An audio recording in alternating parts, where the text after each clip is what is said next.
Strong Texas quakes, magnitude 3.9 after magnitude 3.2 in the area of rock salt deposits and quake swarms.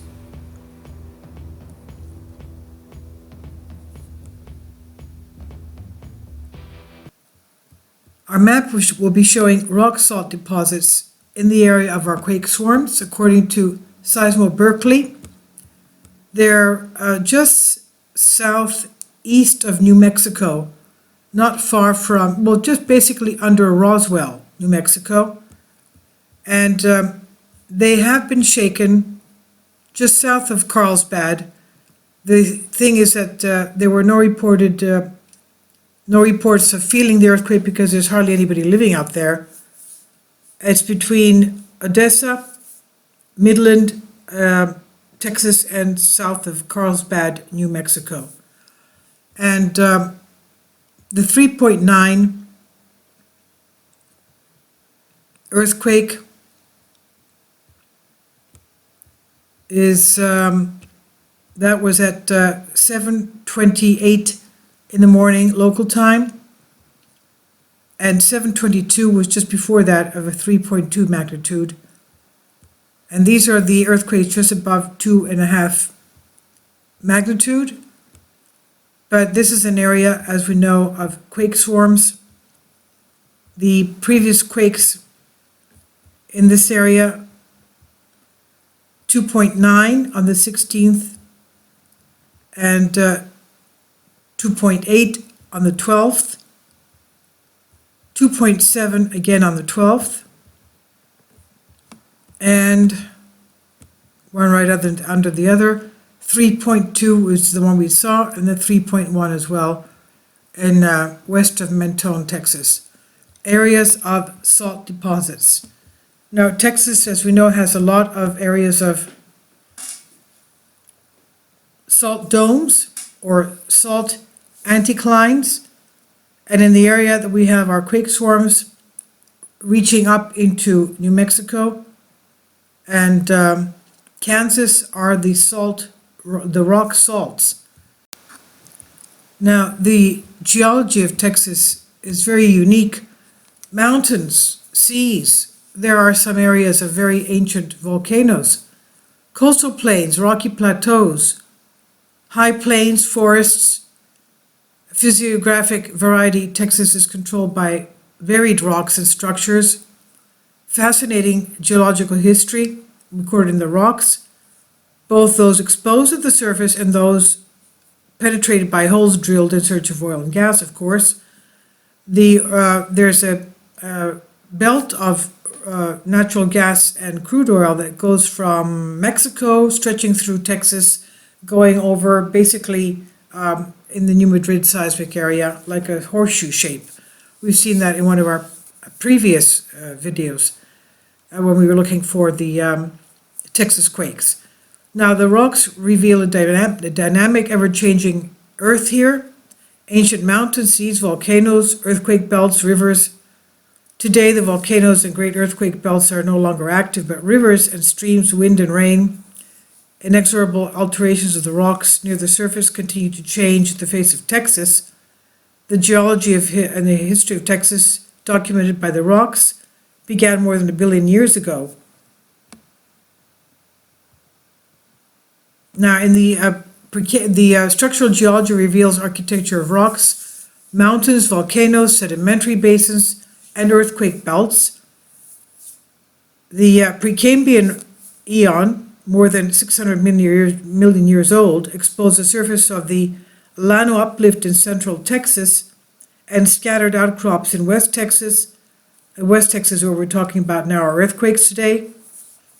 Around the north of Van Horn and near El Paso, the rocks are more than 1 billion years old, include deformed rocks that were originally formed by cooling and liquid state.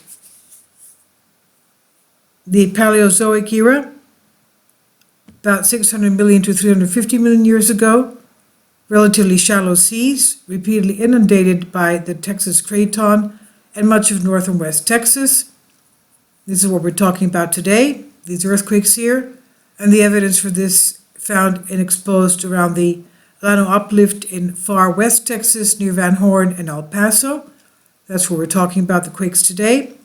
And also the subsurface through most of west and north Texas, including sandstone, shales, limestones, sediments that form in seas today, and the fossils of animals similar to modern crustaceans, the brachiopods, the clams, the snails, related organisms that live in marine environments.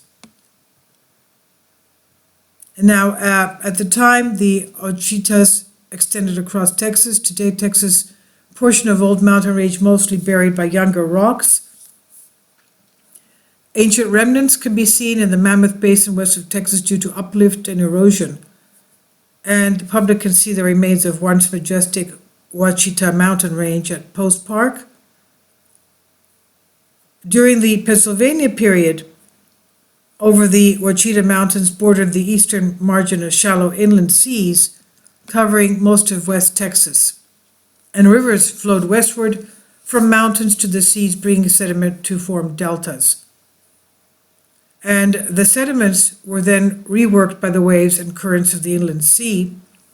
Today, these fluvial delta shallow marine deposits, we know that there was a huge sea between, over this area, lying between Alaska all the way through Wyoming, all the way down to Texas. And we learned that by reading one of the past Yellowstone caldera chronicles and histories.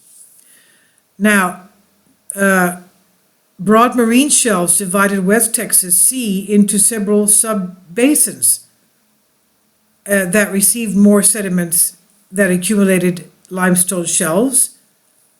And today, these reef limestones are important oil reserves in West Texas. These seas gradually withdrew from Texas by late Permian period.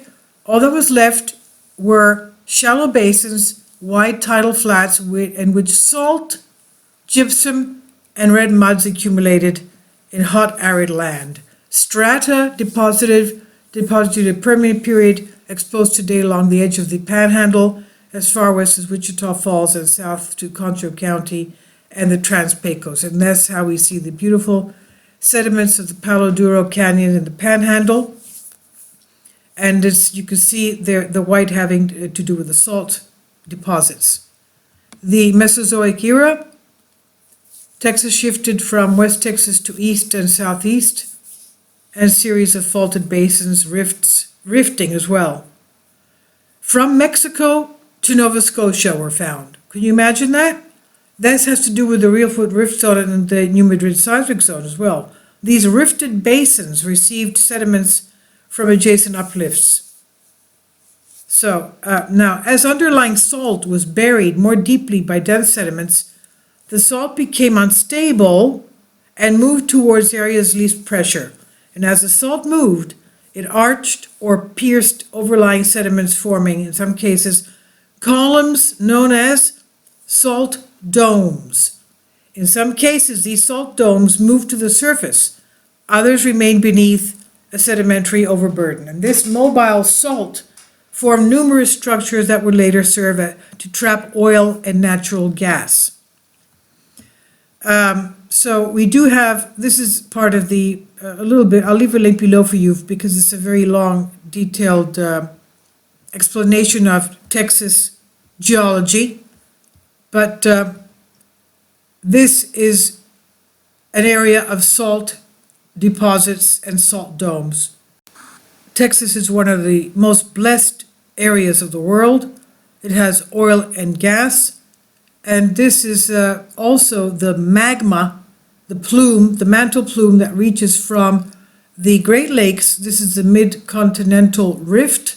It goes, as you can see, the magma, that red horseshoe-shaped thing, on the west going down, dipping down, would go into Texas, and that's a rift valley, mid-continental rift zone. Goes all the way down to Texas, and as we read before from the geology, it's rifting. That area is rifting, and also going up to the New Madrid seismic, up to Newfoundland. Okay, so it's not just the mid-continental, it's also the New Madrid Rift Valley. So that's was causing the normal background earthquakes in Texas. Normal. Basically, they're not that normal when they're almost 4 magnitude. But all of you there, please be very careful.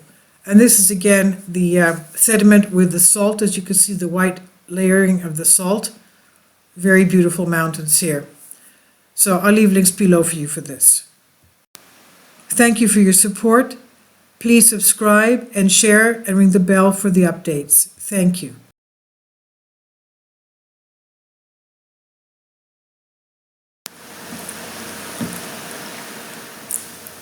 If you'd like to join me on my Patreon account, you will hear content not covered by mainstream media.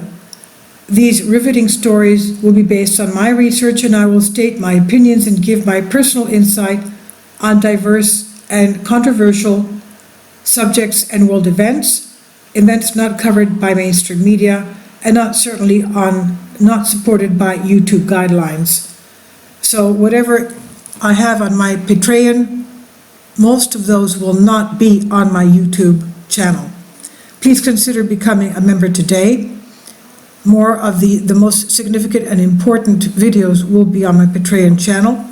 Your support helps me to continue my research and keeps this YouTube channel alive.